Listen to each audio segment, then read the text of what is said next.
Hi King, hi viewers of Gold. My name is Strydom. I'm on the leadership team here at Live Lanseria.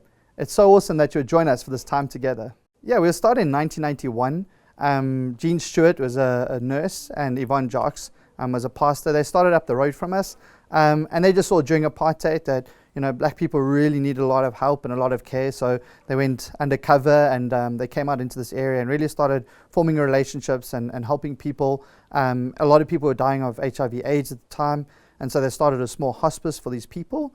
And unfortunately, when people did pass away, they'd left children, and so they turned that hospice then into a children's home for children that had been left behind because of the AIDS epidemic.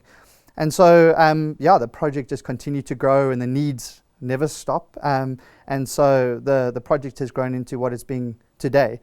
And the heart was always to be for the community and to build a relationship with the community and help meet the needs of the local community. Yeah, so we run a bunch of projects. We help about 2,500 children a day. And that's through the different programs, and so that's feeding, educational assistance, are a lot of the children that we help. On our property every day we have about 250 kids through different programs. One of our big success programs is Ituteng, which means never stop learning. It's a program that was created for the community children, that after school they could go into a place that was safe, and a place that they could do their homework, they could get assistance, and that program has just absolutely exploded. We are about 160 kids every day there, and they're doing amazing work, and we've just seen the grades of our children increase. We've seen their motivation for school increase. We have kids that are now studying LLB or engineering that previously were failing school when they were younger. And so it's been amazing to see that program flourish and really just impact the children educationally to give them a future. Another program that is a very big program and is very difficult is our baby home. And so we have a home for orphan and abandoned babies. And so a young mom will leave her child in a field or a dustbin. That child is found, it will go to the hospital, and then the baby would come to us. And so we have 15 babies at the moment that we're caring for that live with us. We have 24-hour care, and we're helping those children get over their trauma of what they experienced when they were abandoned, create a family unit and a family environment for them. And then from there, they're on the road to adoption. And so we're looking for people who would like to adopt, that would come and adopt our babies. And so we've had over 50 adoptions in the 5 years that the baby home has been open. So it's been an amazing project. It's hard work. It's hard work seeing these babies where they come from, but it's so good to see them go to families. And so a very heart-sore ministry, but it is something it's beautiful. And so we rejoice when our children leave, but we also cry because our little babies are leaving us. So it's a beautiful project. Yeah, I think we all have a part to play in society, whether you work in a company, whether you're a stay-at-home mom, like everyone has a part to play. And I think it's easy for us to sit back and complain about life and circumstance and crime, but really it is to be an influencer in our communities, and to whatever we have, whatever skills or passion we have, there's definitely a way to serve in those skills and those passions. And in our local communities, there's so many people trying to do good work, and coming together and doing it together is very powerful. And so I encourage people at home to look around their area, find out where there's a charity that they can get involved, that they can help, and find out what the charity needs.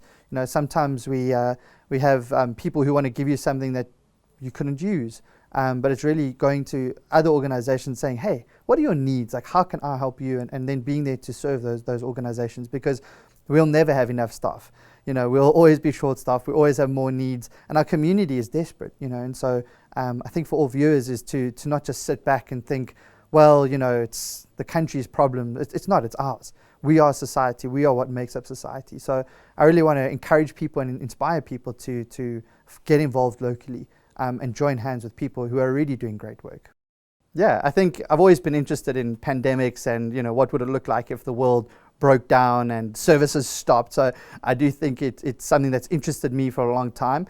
And I think what these things do is test humanity and test people's resolve, and test people and how they would react in times of desperation. And I think in the beginning of lockdown, everyone ran out and bought toilet paper and got home and realized they bought no food. And so they ran back out to the shops and bought some more food and bought supplies to bunk down. And then I think we saw a rise of generosity come out of that, where people were really going, it's tough for me and it's tough in my home. But imagine people who don't have, and we started seeing an influx of people who just wanted to feed people who had, do shift work or from our community that don't necessarily have enough money to survive. And we saw a lot of people start give generously in a time when they also were feeling the crunch, and we all did. But it definitely showed a different side of humanity in South Africa that's willing to come behind each other and really support one another. And so I do think it's tested us. I think the test has just started. I think there's a lot of work that still needs to be done to recover from COVID and from the pandemic. But I'm very positive to have seen people rise that we never knew of, that never had spoken to us today, find and seek places to give. And so I encourage people to continue to know that it might be tough for you, but man, there's so many more people that have it much worse. And it's amazing to have felt the camaraderie in COVID, walking through a community, and people just so thankful and grateful. And, it was a beautiful time. And I think we're not out of it. We're still in lockdown. We still have our state of emergency. And so, I just think that it's tested people. And I'm very proud to say we've had so many people who've just risen to be a change. Yeah, I think, family is the most beautiful thing that is created. And I think, often as men, we sometimes like, well, family's for the wife. I do think, it's a difficult culture. But I think as a family that we're raising our children, we're spending time, we're investing into them. We have lived so long, we have so much to teach our children. And what we find in our communities is just a breakdown of family. Single moms raising 3 or 4 kids, it's so difficult. And those boys and those girls need a father figure. So it's even just to be a good representative of a father into a family, to really restore that. And I think that is the cornerstone of society, it's family. And so, I think in communities is to come around those children that don't have a father, or help and empower the community to be better parents to their children. So we have foster parents who are mums and dads who've taken in other people's kids to look after them, and that's part of what we do as well. And so training and helping those parents to become better parents, but really solidifying a family structure for, it's not their kids, but it is kids that they will call their own and that they'll raise as their own, because there is such a need for that family restoration and the power of family. I think for Gold, I think it's important to for the stories to be heard, and for more people to watch and more people to be inspired. Because if everyone is watching and everyone's being inspired, we'll see a different country, and it's an amazing thing, the pay it forward concept, and to be able to showcase how people are doing well, but then to also inspire others to continue to do well and help one another, And so I do wish for you guys that your reach would increase, that your footprint would increase, to be able to go more around the country and see other parts of our beautiful country that are making huge impacts. Hi, my name is Jay. I'm from Live Lanseria, and you are watching Gold. Hi, my name's Jay Strydom from Live Lanseria. Catch me on Gold this week.